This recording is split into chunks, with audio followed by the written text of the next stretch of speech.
وخلق منها زوجها وبث منهما رجالا كثيرا ونساء واتقوا الله الذي تساءلون به والأرحام إن الله كان عليكم رقيبا يا أيها الذين آمنوا اتقوا الله وقولوا قولا سديدا يصلح لكم أعمالكم ويغفر لكم ذنوبكم ومن يطع الله ورسوله فقد فاز فوزا عظيما أما بعد فإن خير الحديث كتاب الله وخير الهدي هدي محمد صلى الله عليه وسلم وشر الأمور محدثاتها وكل محدثة بدعة وكل بدعة ضلالة وكل ضلالة في النار أعوذ بالله السميع العليم من الشيطان الرجيم من همزه ونفخه ونفثه بسم الله الرحمن الرحيم يا أيها الذين آمنوا كتب عليكم الصيام كما كتب على الذين من قبلكم لعلكم تتقون وقال تعالى في مقام آخر ومن يتق الله يجعل له مخرجا ويرزقه من حيث لا يحتسب اللهم صل على محمد وعلى آل محمد كما صليت على إبراهيم وعلى آل إبراهيم إنك حميد مجيد اللهم بارك على محمد وعلى آل محمد كما باركت على إبراهيم وعلى آل إبراهيم إنك حميد مجيد اللهم رب اشرح لي صدري ويسر لي أمري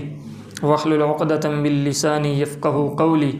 واحلل عقدة من لساني يفقه قولي واجعل لي وزيرا من أهلي اللهم انفعنا بما علمتنا وعلمنا ما ينفعنا وزدنا علما اللهم إنا نسألك علما نافعا ورزقا طيبا وقلبا خاشعا ولسانا ذاكرا وعملا متقبلا اللهم إنا نسألك شفاء من كل داء اللهم إنا نعوذ بك من علم لا ينفع ومن قلب لا يخشع ومن عين لا تدمع ومن نفس لا تشبع ومن دعاء لا يستجاب لها اللهم ارزقنا الإخلاص في القول والعمل اللهم ارزقنا الإخلاص في القول والعمل رب يسر ولا تعسر وتمم بالخير ہمہ قسم کی حمد و ثنا تسبیحات تکبیرات توصیفات بزرگی تکبر بادشاہی شہنشاہی اللہ ملک العلام ذوالجلال والاکرام کی ذات برکات کے لیے خاص ہے، اسی کے ہی زیبا ہے، اسی کے ہی لائق ہے، اسی کے ہی شایان شان ہے، جو تمام قسم کے عیوب و نقائص سے مبرہ اور منزہ ہے، علام الغیوب ستار العیوب غفار الذنوب ہے، خالق کل کائنات مالک کل کائنات رازق کل کائنات مالک ارض و سما ہے، اکیلا ہے اپنی ربوبیت میں، الوہیت میں، اسماء و صفات، علم، عبادات، کمالات، تصرفات میں واحد یکتا تنہا ہے، کوئی اس کا ثانی نہیں، کوئی اس کا ہمسر نہیں، کوئی اس کا شریک نہیں، بے نظیر ہے، بے مثل و بے مثال ہے، اکیلا ہی سب کی مشکل کشائی کرنے والا، سب کی حاجات کو پورا کرنے والا، حاجت روا، سب کا دستگیر، سب کا غوث، سب کا گنج بخش، سب کا رنج بخش، وہ اکیلا ہی ہم سب کا روزی رضا ہے، وہ اکیلا ہی اس لائق ہے کہ اس کی عبادت کی جائے، اس کے احکامات پر عمل پیرا ہوا جائے، اور جن کاموں سے اس نے منع کیا ہے ان سے رکا جائے۔ درود و سلام ریت کے ذرات سے بڑھ کر، بارش کے قطرات سے بڑھ کر، امام الاولین والآخرین، امام المرسلین والمجاہدین، شفیع المذنبین، ساقی کوثر، شافی محشر، رہبر و رہنما، مقتدی و پیشوا جناب احمد مجتبیٰ محمد مصطفیٰ صلی اللہ تعالی علیہ وآلہ وسلم کی ذات گرامی پر، آپ کے جمیع اصحاب، آپ کے اہل بیت، آپ کی آل پاک پر، ائمہ دین، فقہاء دین، سلف الصالحین اور قیامت تک آنے والے آپ کے جمیع متبعین پیروکار سب پر اللہ وحدہ لا شریک کی طرف سے رحمتوں اور برکتوں کا نزول ہو۔ جس طرح دیگر مہینے تیزی سے گزرتے ہیں، ان سے کئی زیادہ تیزی سے یہ مہینہ، یہ ماہ غفران، یہ ماہ قرآن، یہ ماہ مبارک، یہ بھی تیزی کے ساتھ گزر رہا ہے اور اپنے اختتام کی طرف جا رہا ہے۔ رب العالمین ہمیں ان خوش بختوں میں لکھ دے، ان سعادت مند لوگوں میں لکھ دے کہ جن لوگوں کو رب العالمین اس مہینے میں اپنی بخشش کا سرٹیفکیٹ عنایت کرتے ہیں، اور رب العالمین ان بدبختوں کی لسٹ میں لکھنے سے ہمیں بچا لے کہ جن کو رب العالمین اس مہینے میں بھی جہنم میں چھوڑ دیتے ہیں، ان کے لیے بخشش کے خزانے رب العالمین نچھاور نہیں کرتے۔ اس مہینے کا جو اہتمام کیا جائے اس مہینے کی جو اہمیت کو سمجھا جائے اور اس مہینے کی جو فضائل اور مناقب کو سمجھا جائے۔ گزشتہ جمعے کے اندر اس حوالے سے گفتگو ہوئی۔ رب العالمین جو کہ ہم سب کا خالق و مالک ہے، اس کا کوئی بھی حکم ہے، اس کا کوئی بھی امر ہو، وہ بغیر کسی مقصد کے نہیں ہوتا۔ اس کے پیچھے کئی ایک مقاصد موجود ہوتے ہیں، کئی ایک وجوہات موجود ہوتی ہیں، کئی ایک اسباب موجود ہوتے ہیں، لیکن ہم اپنی ناقص عقل سے کچھ کو تو پہچان پاتے ہیں، لیکن کئی ایک ایسے ہیں جن کو ہم پہچان نہیں پاتے۔ لیکن اللہ احکم الحاکمین کے کسی حکم کو بھی اپنانے کے لیے ضروری نہیں ہے کہ اس کا کوئی مقصد ہمارے دل و دماغ میں آئے گا تو تب اپنائیں گے، یا اس کی کوئی وجہ ہمارے سامنے آئے گی تو تب اپنائیں گے۔ نہیں، وہ ذات ہی ایسی ہے، وہ ذات ہی اتنی بلند و برتر ہے کہ اس کا جو بھی حکم ہو، اس کی کوئی وجہ، اس کی ریزن سامنے آئے یا نہ آئے، اس کا کوئی مقصد سامنے آئے یا نہ آئے، اس حکم کو ہم نے اپنانا ہے۔ رب العالمین کے سارے جو احکام ہیں، ان کے مقاصد ہیں، وہ انسان کی رشد و ہدایت کے لیے، اس کی بھلائی کے لیے ہیں۔ رب العالمین یہ چاہتا ہے کہ وہ اپنے بندے کو بخش دے، لہذا رب العالمین کے یہ اس کو زندگی کے اندر مواقع فراہم کرتا ہے۔ اور رمضان کے اندر یہ مہینہ رمضان مل جانا، اس کی اہمیت کو اس بات سے بخوبی اندازہ لگایا جا سکتا ہے کہ اگر قبر والوں کو اجازت دی جائے کہ آپ کوئی تمنا کریں، قبر والوں سے کہا جائے کہ تمہاری کوئی خواہش ہے، کوئی تمنا ہے کہ جس کو تمہاری تمنا کو، تمہاری خواہش کو ہم پورا کریں، تو قبر والے بھی یہی خیال کریں گے، دنیا سے جا چکے ہیں، جو مٹی کے اندر سو رہے ہیں، ان کی بھی یہی خواہش ہوگی ہمیں زندگی کے اندر رمضان المبارک عطا ہو جائے۔ یہ اس قدر اہم مہینہ ہے، اس قدر رب العالمین اپنی بخشش کے خزانے لٹاتے ہیں، اس قدر رب العالمین اپنے بندے کو اجر کو بڑھا دیتے ہیں۔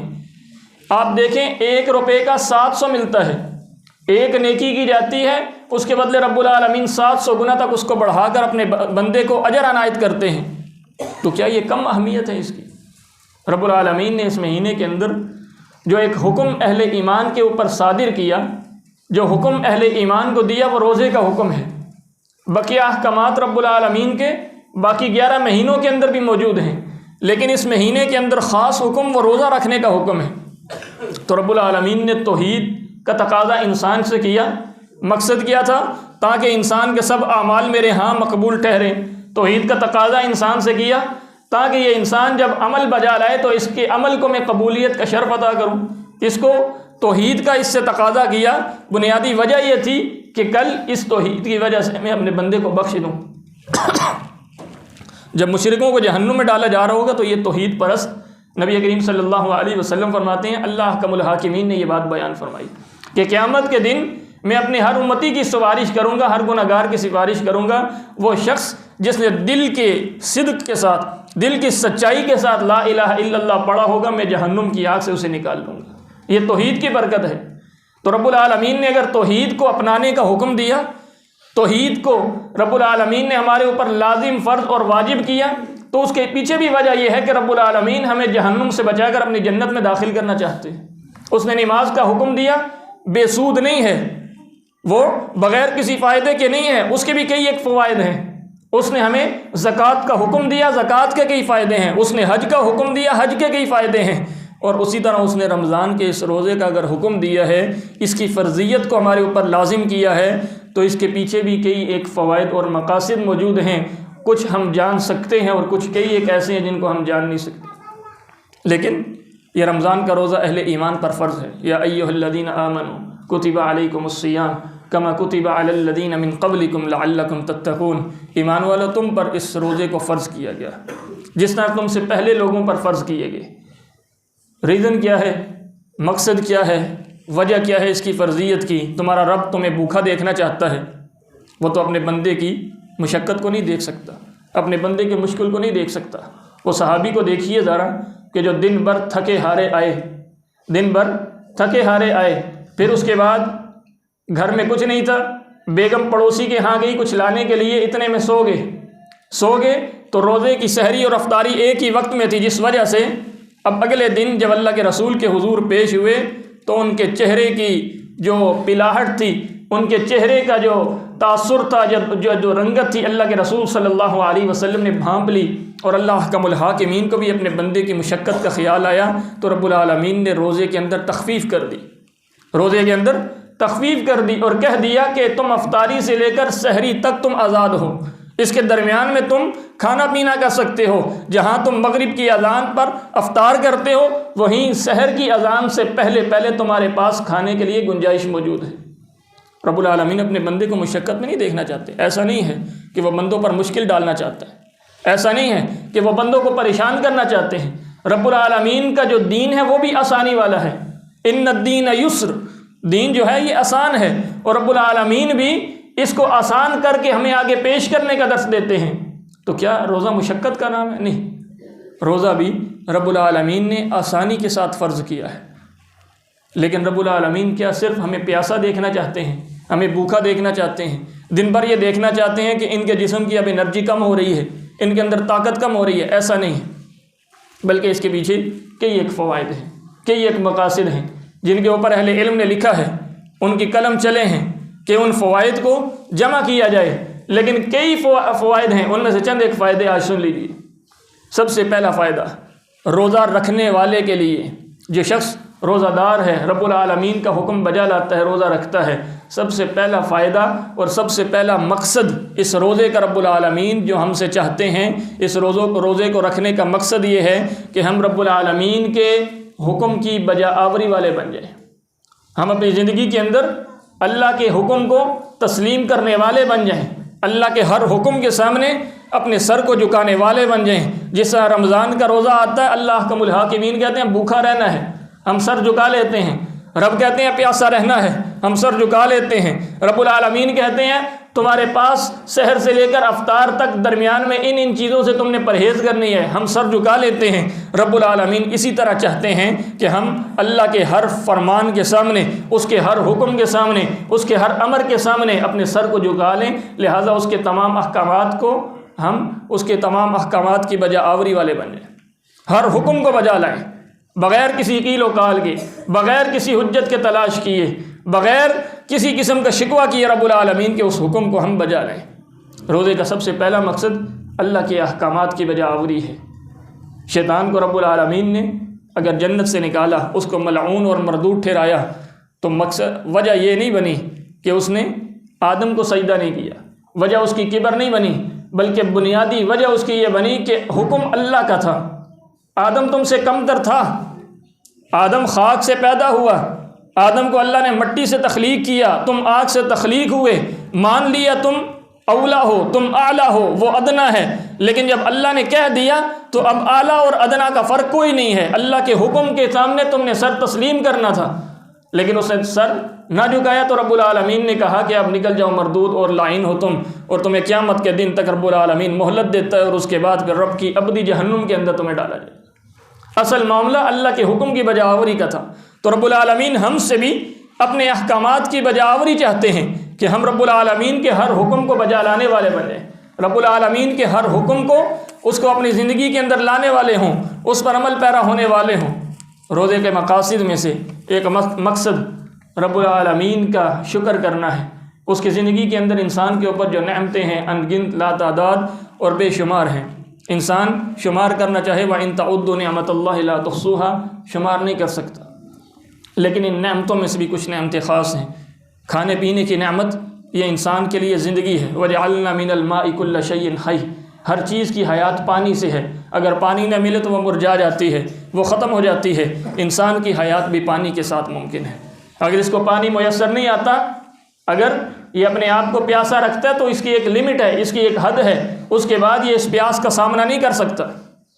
اس کے بعد یہ اس پیاس کا سامنا نہیں کر سکتا۔ اور ہارون الرشید کے بارے کہا جاتا ہے، خلیفہ ہارون الرشید سے کسی نے پوچھا کہ اگر تمہیں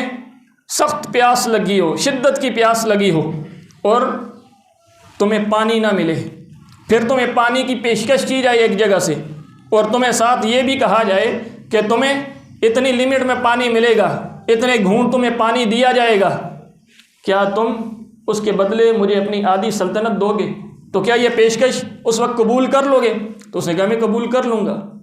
کیونکہ جب زندگی پانی کے ساتھ ہے، زندگی ہوگی تو اقتدار ہوگا، زندگی ہوگی تو خلافت ہوگی، زندگی ہوگی تو حکومت ہوگی۔ لہذا جب مجھے اپنی زندگی کے لالے پڑ رہے ہوں گے تو میں اپنی زندگی کو سامنے رکھتے ہوئے اپنے اقتدار کو، اپنی حکومت کو داؤ پر لگا دوں گا۔ پھر اس کہنے والے نے کہا اگر وہ پانی تمہارے جسم میں چلا جائے، اب وہ جسم سے اس کا خروج نہ ہو، جسم سے وہ پانی خارج نہ ہو، پیشاب کے راستے، مثانے کے راستے وہ پانی نہ نکل سکے، تو اب بتاؤ کہ اب باقی جو آدھی سلطنت ہے اس کی پیشکش تمہیں کی جائے کہ تمہارے پانی کو خارج کر دیا جائے گا تمہیں اس اذیت سے۔ اور وہ اذیت جانتے ہیں وہ لوگ جو اس بیماری کا شکار ہوتے ہیں، رب العالمین ہمیں محفوظ فرمائے۔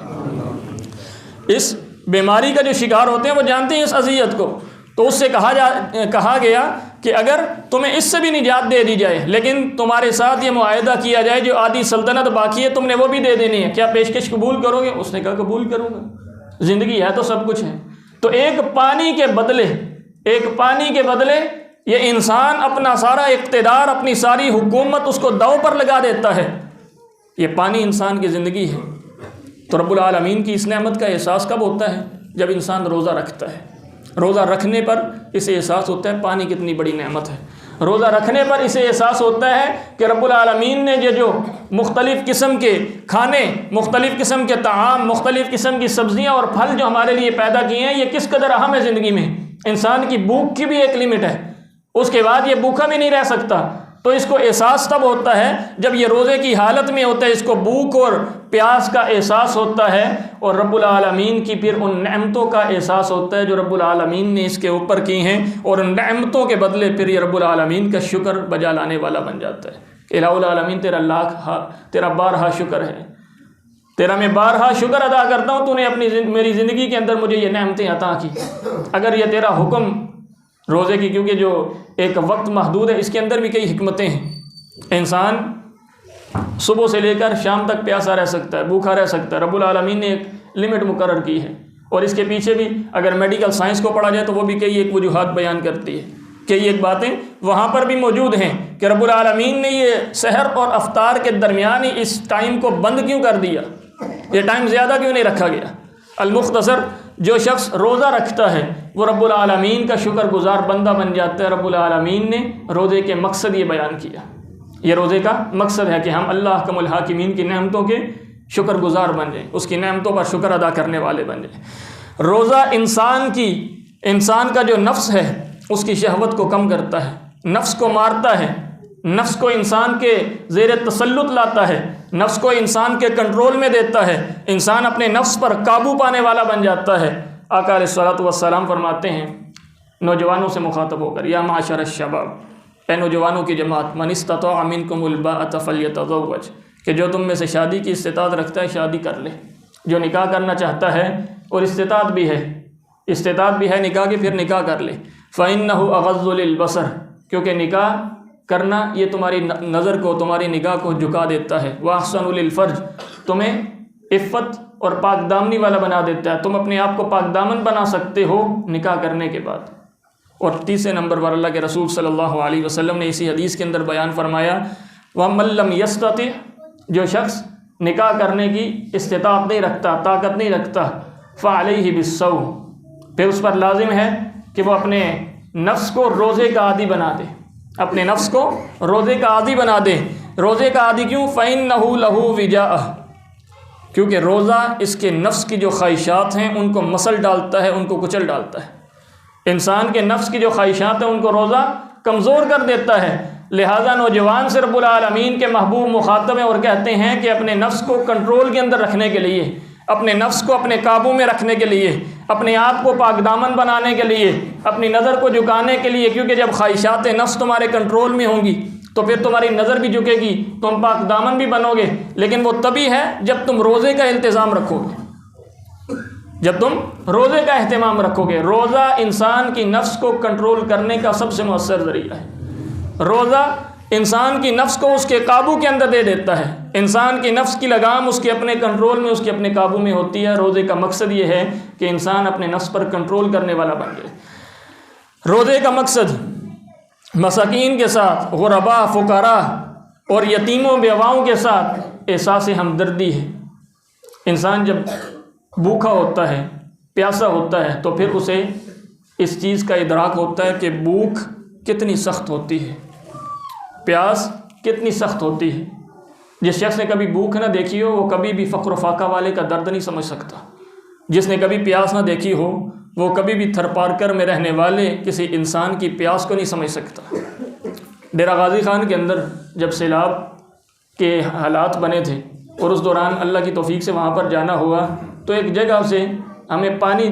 سخت پیاس لگی، تو ایک جگہ سے اس ٹائم وہاں پر ان کا کنواں لگا تھا، ہینڈ پمپ تھا، وہاں سے انہوں نے پانی دیا، لیکن وہ پانی شاید میں اپنے حلق سے نیچے نہیں اتار سکا۔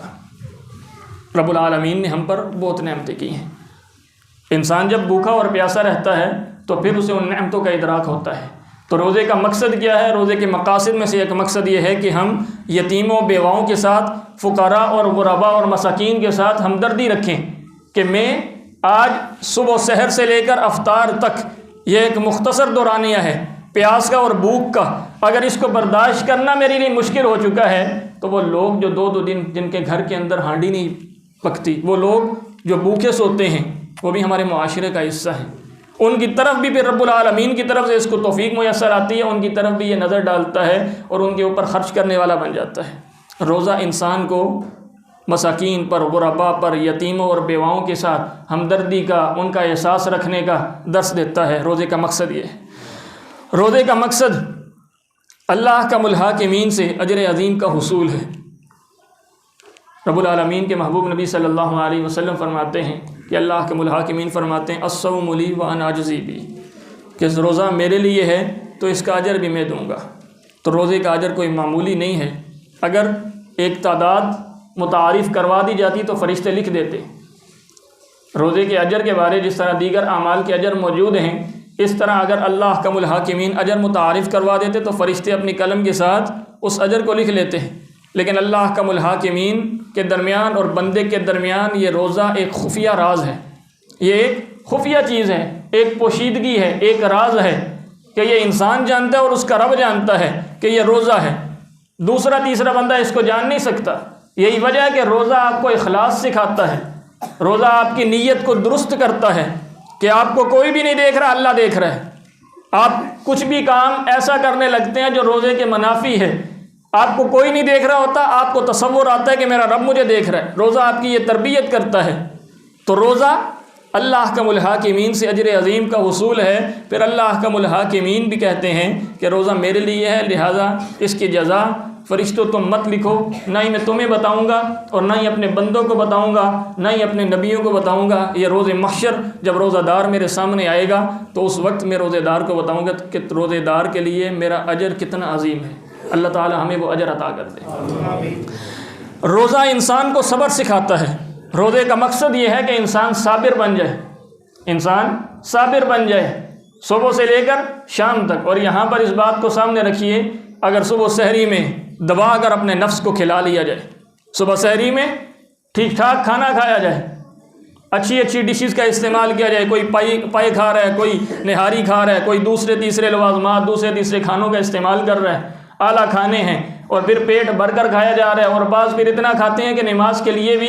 آنے کی ہوش نہیں ہوتی، نماز میں کھڑا ہونا بھی ممکن نہیں ہوتا، مشکل ہوتا ہے، پھر وہ کہتے ہیں کسی طرح نماز ختم ہو اور ہم بھاگیں۔ تو روزہ اس چیز کا نام نہیں ہے۔ مومن ہمیشہ ایک آنکھ سے کھاتا ہے۔ مومن جو ہے وہ مناسب کھاتا ہے، وہ پیٹ بھر کر نہیں کھاتا۔ اللہ کے رسول صلی اللہ علیہ وسلم کا طریقہ بھی یہی ہے، آپ کا اسوہ بھی یہ ہے۔ یہاں پر بعض لوگ پھر طرز کرتے ہیں کہ مولویوں کے پیٹ نکلے ہوتے ہیں، اگر کھاتے نہیں تو وہ پیٹ کہاں سے آئے؟ وہ پیٹ نکلنے کی اور کئی وجوہات ہیں، صرف کھانا نہیں ہے۔ اہل علم اگر ان کے آپ قریب رہیں، جن کو آپ کہتے ہیں کہ پیٹ نکلے ہیں، ان کے قریب رہیں تو آپ کو پتہ چلے گا کہ دن رات ان کے سفر میں گزرتے ہیں۔ ایک دن اوکاڑا میں ہے تو دوسرے دن راولپنڈی میں ہے تو تیسرے دن کے کسی علاقے کے اندر ہیں۔ ان کو کھانے پینے کے بعد ہمارے پاس ورزش کا ٹائم ہوتا ہے، ہم جم جاتے ہیں، لیکن ان کے پاس ٹائم نہیں ہوتے، مسلسل سفر میں دعوت اور تبلیغ کے مشن کو لے کر نکلے ہوتے ہیں۔ تو روزہ انسان کو صبر سکھاتا ہے کہ انسان روزے کے اندر صبر سیکھتا ہے۔ اس کو بھوک لگتی ہے لیکن یہ اللہ کے حکم کو سامنے رکھتے ہوئے کہ میرا رب کا حکم ہے لہذا میں نے یہ کام نہیں کرنا، اپنے آپ کو روک لیتا ہے۔ جہاں یہ بھوک پیاس کو برداشت کرتا ہے وہیں ان چیزوں سے بھی اپنے آپ کو روک لیتا ہے جو اس کے لیے حلال تھیں، لیکن ان حلال چیزوں کو بھی اللہ کا الحاکمین کے حکم کو سامنے رکھتے ہوئے اس نے اپنے آپ کو ان سے بھی روک لیا۔ اور یہی وجہ نبی کریم صلی اللہ علیہ وسلم فرماتے ہیں کہ اگر روزے کی حالت میں تمہیں کوئی گالم گلوچ کرے، تمہیں کوئی اذیت دے، تمہیں کوئی برا کہے، تو تم نے اس کا مقابلہ نہیں کرنا، بلکہ تم نے کیا کہا ہے؟ میں روزے سے ہوں۔ تم نے صرف اتنا جواب دینا ہے میں روزے سے ہوں، لہذا میں روزے سے ہوں تو میرا روزہ مجھے صبر سکھا رہا ہے، میرا روزہ میرا ڈیفنس کر رہا ہے، میرا روزہ مجھے روک رہا ہے اس کام سے۔ اور صبر نام ہی رک جانے کا ہے، صبر نام ہے رک جانے کا، اپنے آپ کو اس کام سے روک دینے کا۔ اگر وہ اذیت بھی دے رہا ہے تو میں نہیں دے رہا، وہ گالی بھی دے رہا ہے تو میں گالی کا جواب گالی سے نہیں دے رہا، اس کی برائی کا جواب برائی سے نہیں دے رہا، کیونکہ میرا روزہ مجھے یہ سکھاتا ہے کہ میں نے صابر بننا ہے، میں نے صبر کرنا ہے اس کی تکلیف پر۔ اور جو روزے سے صبر سیکھتے ہیں پھر ان کی زندگی کے اندر غصیلہ پن نہیں ہوتا، پھر وہ اپنے آپ کو باقی 11 مہینوں کے اندر بھی صبر کے ساتھ اپنا وقت گزارتے ہیں۔ روزہ انسان کو جسمانی بیماریوں سے محفوظ رکھتا ہے۔ میڈیکل سائنس یہ کہتی ہے کہ روزے کا یہ جو خاص ٹائم ہے سحر اور افطار کے درمیان، انسانی کے جسم کے اندر کچھ ایسے مادے، ایسے ذرات اور ایسے زہریلے جراثیم پیدا ہوتے ہیں، روزہ ان کو مارتا ہے، ان کو ختم کرتا ہے، اور اس کے ساتھ ساتھ انسان کی قوت مدافعت کو فعال کرتا ہے، انسان کو قوت مدافعت کے اندر انسان کو تقویت عطا کرتا ہے۔ یہ رب العالمین کی طرف سے انسان پر انعام ہے۔ آج وہ سائنس جو کبھی قرآن کے مخالف ہوا کرتی تھی، آج بھی کئی ایک ہیں ظالم، لیکن وہ سائنس جو قرآن کے مد مقابل کھڑی تھی، آج وہ سائنس بھی قرآن کے کئی ایک احکامات، احادیث کی کئی ایک باتیں، آج سے 1450 سال قبل جو دین نازل ہوا، جو اللہ کے رسول صلی اللہ علیہ وسلم نے پیشین گوئیاں کی، جو اللہ کے حبیب صلی اللہ علیہ وسلم نے اپنے صحابہ سے باتیں کی، آج سائنس بھی ان کو پروف کر رہی ہے۔ آج سائنس بھی اس بات پر آمادہ ہونے کے لیے تیار ہے، اگرچہ وہ اسلام کو قبول کرے یا نہ کرے، لیکن پھر بھی وہ اس چیز پر آمادہ ہے کہ اسلام ایک سچا دین ہے۔ اسلام نے جو کہا،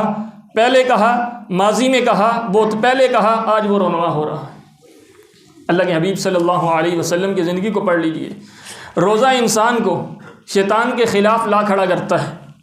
روزہ انسان کو شیطان کے خلاف لا کھڑا کرتا ہے۔ نبی کریم صلی اللہ علیہ وسلم کی حدیث کو پڑھیے، انسان گھر میں داخل ہوتا ہے، سلام نہیں کہتا، شیطان اس کے ساتھ انٹر ہوتا ہے۔ انسان دروازے سے انٹر ہوتا ہے، سلام نہیں کہتا، شیطان ساتھ انٹر ہوتا ہے۔ انسان جب کھانا کھانے کے لیے اپنے میز پر بیٹھتا ہے، ڈائننگ ٹیبل پر بیٹھتا ہے، کھانا لگ جاتا ہے، یہ بسم اللہ نہیں پڑھتا، اس کا شیطان بھی اس کے ساتھ کھاتا ہے۔ اور جو اللہ کے ذکر سے غافل رہتا ہے اس کا شیطان اتنا قوی ہوتا ہے، اور جو اللہ کے ذکر سے غافل نہیں رہتا، اللہ کے ذکر کے ساتھ اپنا ہر معاملہ کرتا ہے،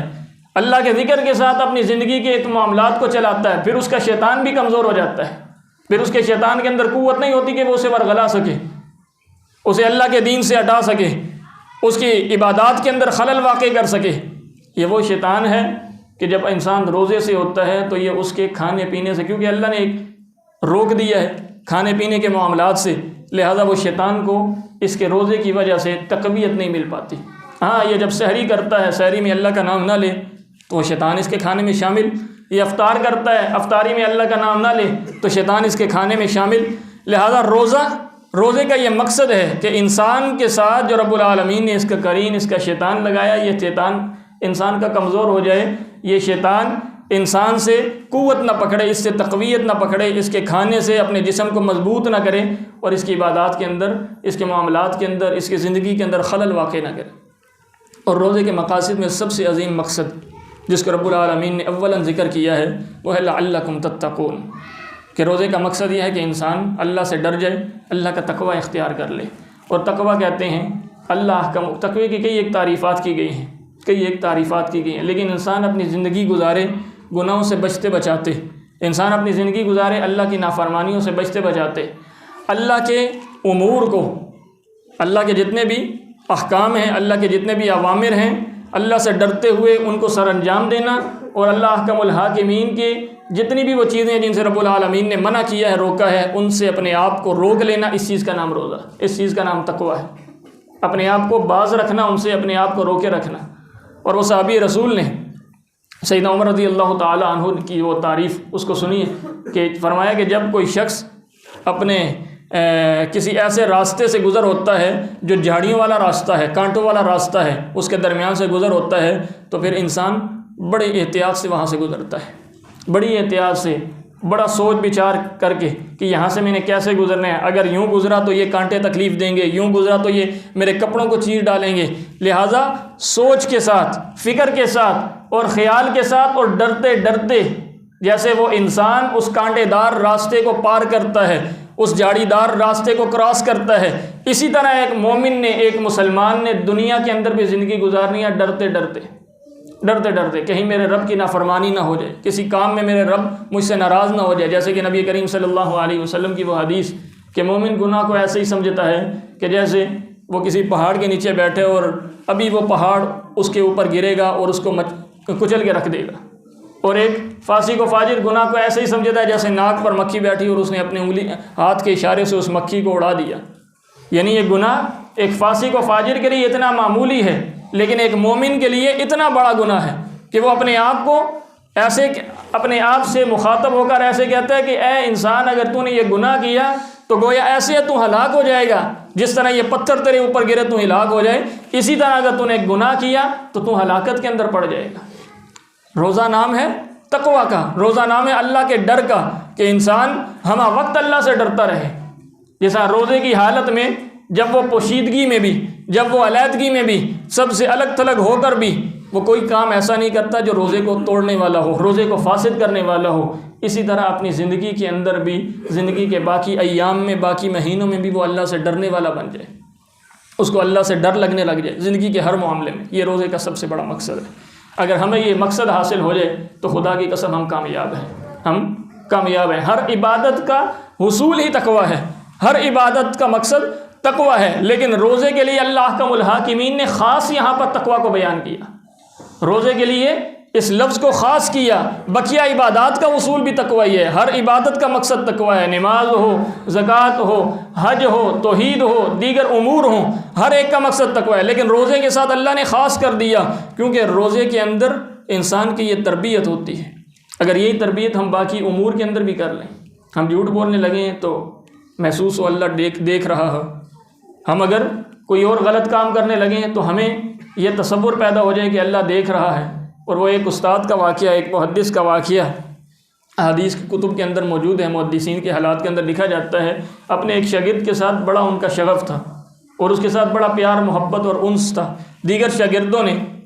استاد محترم سے مخاطب ہوئے اور انہوں نے کہا کہ اس شاگرد کے ساتھ آپ کا ایک خصوصی محبت اور الفت اور عقیدت ہے، یہ کیا وجہ ہے؟ تو انہوں نے سب کا امتحان لیا، انہوں نے کہا کہ یہ مرغی ہے یا یہ جانور ہے، اس کو لے جاؤ اور سب نے ذبح کرنا ہے، لیکن ایسی جگہ ذبح کر کے لانا ہے جہاں پر تمہیں کوئی نہ دیکھ رہا ہو۔ دوسرے دن دیکھا سارے اپنا اپنا ذبح کردہ وہ لے کر استاد محترم کے پاس پہنچے، انہوں نے دیکھا سب نے اپنے اپنے ہاتھ میں چھری اٹھائی ہے اور وہ جانور بھی پکڑا ہے، وہ مرغی بھی پکڑی ہے، لیکن ایک اسٹوڈنٹ کو دیکھتے ہیں، ایک شاگرد کو دیکھتے ہیں کہ اس کے ہاتھ میں چھری بھی ہے، چھری پر خون بھی نہیں ہے اور وہ جانور بھی اسی طرح موجود ہے۔ تو پوچھتے ہیں کہ تم نے کیوں نہیں کیا؟ اس نے کہا میں جہاں بھی گیا مجھے نیلا آسمان نظر آیا، میں جہاں بھی گیا مجھے نیلا آسمان نظر آیا، مجھے کوئی ایسی جگہ نہیں ملی کہ جہاں پر میں یہ تصور پیدا کر سکوں کہ مجھے اللہ نہیں دیکھ رہا۔ کاش ہماری زندگیوں میں یہ تصور پیدا ہو جائے۔ خدا کی قسم ہماری سری زندگی، ہماری وہ زندگی جس کے متعلق صرف ہم جانتے ہیں، ہماری وہ زندگی بہترین بن سکتی ہے۔ اور یہی وجہ اللہ احکم الحاکمین اپنے کلام کے اندر فرماتے ہیں، هل اتاک حدیث الغاشیہ وجوہ یومئذ خاشعہ عاملۃ ناصبہ تصلی نارا حامیہ تسقی من عین آنیہ۔ یہ اعمال کر کر کے تھک چکے ہوں گے، لیکن ان کی خفیہ زندگی، ان کی پوشیدہ زندگی جو لوگوں سے الگ تھلگ رہتے تھے، اس زندگی کے اندر اتنی کمزوریاں تھیں کہ آج رب العالمین کے حضور جب یہ پہنچیں گے، ان کے بڑے بڑے پہاڑوں کے مانند جو اعمال ہوں گے، رب العالمین ان سب کو ہوا کی طرح راکھ بنا کر ان کو اڑا دے گا، ان کا کوئی وزن نہیں ہوگا۔ وہ پہاڑوں جیسے اعمال، بڑے بڑے اعمال، رب العالمین ان کو راکھ بنا کر اڑا دیں گے۔ وجہ کیا تھی؟ ان کی پوشیدگی ٹھیک نہیں تھی، ان کے پاس تقویٰ نہیں تھا۔ اگر تقویٰ ہوتا تو ان کی خفیہ زندگی بھی اچھی ہوتی۔ رب العالمین جہاں ہماری اجتماعی زندگی ہے، ہم ایک دوسرے کے سامنے جیسے ہوتے ہیں، ہماری پوشیدہ زندگی کو، خفیہ زندگی کو بھی ایسا بنا دے۔ الہ العالمین ہماری وہ زندگی جن سے تو واقف ہے اور ہم واقف ہیں، اس زندگی کو بہتر بنا دے اور ہمیں تقویٰ عطا کر دے۔ تقویٰ کا حصول عبادت، ہر عبادت کا مقصد ہے، ہر عبادت کا محور اور ہر عبادت کا نقطہ نظر یہ ہے کہ انسان کو تقویٰ حاصل ہو جائے۔ اور یہی تقوی ہے جس کے بارے پر رب العالمین فرماتے ہیں وَمَن يَتَّقِ اللَّهَ يَجْعَل لَّهُ مَخْرَجًا۔ رب العالمین ہر تنگی سے، ہر مشکل سے، ہر پریشانی سے انسان کو نکال دیتے ہیں اگر اس کے اندر تقوی موجود ہو، اللہ کا ڈر موجود ہو۔ وَيَرْزُقْهُ مِنْ حَيْثُ لَا يَحْتَسِبُ، اور اللہ اس تقوی والے انسان کو وہاں سے رزق دیتے ہیں کہ جہاں سے کسی قسم کا کوئی وہم و گمان بھی نہیں ہوتا۔ اور تاریخ کے اندر آپ پڑھیے، محدثین کے ان حالات کو پڑھیے، حالات میں ایک اس نوجوان کا واقعہ ملتا ہے جو ایک مدرسے کا طالب علم تھا، مدرسے کا طالب علم تھا، اور اس وقت لوگوں کے گھروں سے کھانا آتا تھا، کسی کے گھر سے اس کا کھانا لگا تھا، وہ وہاں پر جاتا، اپنا کھانا لے کر آتا، اس گھر میں گیا، گھر میں بڑے موجود نہیں تھے، لیکن ایک خاتون نے اس نوجوان کو، اس طالب علم کو جو دین کا داعی تھا، دین کا طالب علم تھا، ورغلانا چاہا، لیکن اس نے اپنے نفس پر قابو کیا، نفس پر کنٹرول کیا، نفس پر قابو کیا۔ اس نے اپنے جسم کے اوپر گندگی ملی، غلاظت ملی، سردی کا موسم تھا، جب وہاں سے وہ باہر چھٹکارا پا کر نکلا، اس نے ٹھنڈے پانی سے غسل کیا، وہی اس کی وفات کا باعث بنا، وہی اس کی وفات کا باعث بنا۔ لیکن حالات کے اندر اہل علم لکھتے ہیں کہ جب اس کا جنازہ اٹھا تو ہر طرف خوشبو کی مہک تھی۔ اس کی وجہ کیا تھی کہ اس کے اندر تقویٰ تھا، اللہ کا ڈر تھا، اللہ کا خوف تھا۔ اور یہی وجہ ہے کہ رب العالمین نے جو اس نے گندگی اپنے جسم کے اوپر ملی، اپنے آپ کو اس فتنے سے بچانے کے لیے رب العالمین نے اس گندگی کو سامنے رکھتے ہوئے اس کے مد مقابل اس کے میت سے، اس کے جسم سے، اس کے جسد سے خوشبو کو نکال دیا کہ ہر طرف اس کی خوشبو کی مہک تھی، ہر طرف خوشبو، جہاں بھی جنازہ جائے خوشبو، قبرستان جنازہ گیا، قبرستان اس کی خوشبو سے مہک اٹھا۔ یہ وجہ ہے تقویٰ، اللہ کا الحاکمین کا ڈر۔ اپنی زندگیوں کے اندر روزے کا سب سے بڑا مقصد یہ ہے کہ ہم تقویٰ پیدا کر لیں، اللہ کا الحاکمین سے ڈرنے والے بن جائیں اپنے ہر معاملے کے اندر۔ اور یاد رکھیے، روزہ بھوکا پیاسا رہنے کا نام نہیں ہے، روزہ اپنے آپ کو ان حلال امور سے باز رکھنے کا نام نہیں ہے۔ اگر اس مہینے میں ان حلال کاموں سے اپنے آپ کو دور رکھ سکتے ہیں تو پھر حرام کاموں سے کیوں نہیں کر سکتے؟ حرام کاموں سے رکنا، ان سے اپنے آپ کو دور رکھنا، یہ تو بالاولیٰ فرض ہے، جبکہ ہم حلال کاموں سے اپنے آپ کو روک لیتے ہیں۔ روزے کی حالت میں کھانا پینا حلال نہیں ہے، حلال ہے، لیکن اللہ نے حرام کیا، ہم روک لیتے ہیں۔ لیکن روزے کی حالت میں اور عام حالات میں بھی جھوٹ بولنا اللہ نے حرام کیا، اس سے نہیں رکتے۔ جھوٹی گواہی دینا اللہ نے حرام کیا، اس سے نہیں رکتے۔ تو روزے کے مقاصد کو سمجھیے، جو شخص روزے کے مقاصد کو سمجھ جاتا ہے پھر روزہ اسی کی تربیت کرتا ہے۔ یہ باقی 11 مہینوں کے لیے رب العالمین نے یہ مہینہ ہماری تربیت کے لیے رکھا ہے کہ ہم اس کے اندر اپنے آپ کی تربیت کر لیں، تاکہ باقی 11 مہینوں کے اندر اس تربیت کے اثر کو سامنے رکھتے ہوئے ہم اپنی زندگی بسر کریں۔ رب العالمین جہاں کمی کوتاہی ہے اس کو معاف کر دے، جو کمزوری ہے ہمارے روزے میں اس کو معاف کر دے۔ اور الہ العالمین یہ بھوکا پیاسا رہنا تیرے لیے خاص ہے، الہ العالمین حلال چیزوں سے رک جانا، حرام چیزوں سے رک جانا تیرے لیے خاص ہے۔ میرے مولا، ہم تیری رضا کے لیے رکتے ہیں، اس کو اپنی بارگاہ میں شرف قبولیت عطا کر دے۔ جو ہمارے درمیان کمزوریاں ہیں ان کو دور کر دے۔ الہ العالمین ہمیں اپنے اور اپنے محبوب نبی صلی اللہ علیہ وسلم کے احکامات کو بجا آوری لانے والا بنا دے۔ ان اريد الا الاصلاح ما استطعت وما توفیقی